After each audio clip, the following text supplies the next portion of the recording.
दरभंगा अखिल भारतीय राज्य सरकारी कर्मचारी महासंघ के आह्वान एवं बिहार राज्य अराजपत्रित कर्मचारी महासंघ के निर्णयानुसार शुक्रवार को राष्ट्रीय मांग दिवस के अवसर पर दरभंगा जिला शाखा द्वारा पोलो मैदान से प्रदर्शन, आयुक्त कार्यालय, विभिन्न समाहरणालय, व्यवहार न्यायालय, टावर चौक और लोहिया चौक का भ्रमण करते हुए समाहरणालय के मुख्य द्वार पर पहुंचा, जहां प्रदर्शनकारियों के द्वारा अपनी मांगों के समर्थन में नारे लगाते हुए राज्य एवं केंद्र सरकार के कर्मचारी विरोधी नीति के विरोध में नारे लगाए गए।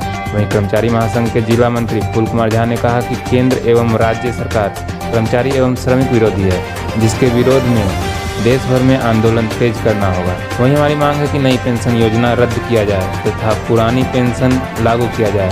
संविदा मानदेय पर कार्यरत तथा दैनिक पोस्ट छिड़काव कर्मचारियों को भी सरकारी सेवा घोषित किया जाए। प्रोन्नति पर रोक, महंगाई भत्ता वृद्धि पर रोक संबंधी आदेश वापस लिया जाए सहित 13 सूत्री मांगों को लेकर दरभंगा कर्मचारी संघ ने सरकार को जगाने के लिए प्रदर्शन किया है।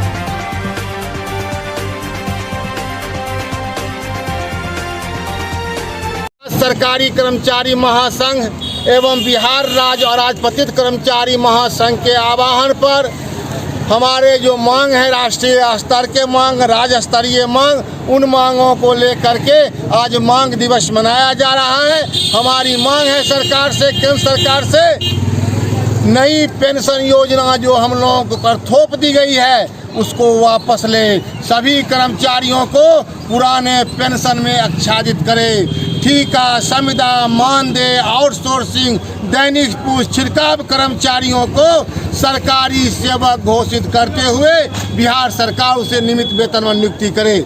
हमारी मांग है जो भारत सरकार ने कर्मचारी सहित पेंशनर को भी महंगाई भत्ता वृद्धि पर रोक लगा दी है, वो आदेश वापस लिया जाए।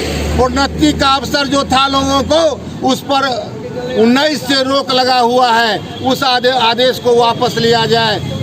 महंगाई पर रोक लगाई जाए, दमन की नीति बंद की जाए। आज दमन पंचायत सेवकों के साथ दमन हो रहा है, इसके खिलाफ आज पूरे देश में सभी जिला मुख्यालय में, सभी प्रांतों में प्रतिवाद दिवस मनाया जा रहा है। हम अपनी मांगों के लिए इनकलाब